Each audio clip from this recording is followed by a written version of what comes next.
Hi everyone, welcome to my YouTube channel Daily Tutorial, where I provide you with daily tech tips and helpful guides. In this tutorial, I'm going to show you how you can log into your online banking account for Royal Bank of Scotland. First, make sure you have a good internet connection and it's working properly. Then go ahead and open up a web browser. On the search bar, type in rbs.com.uk.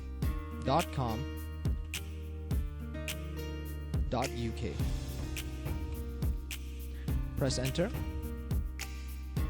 Now once you land on this page, click on the option that says login in the top right corner.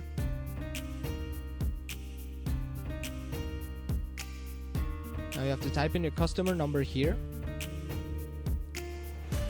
or you can use your card number by clicking it here and typing it here.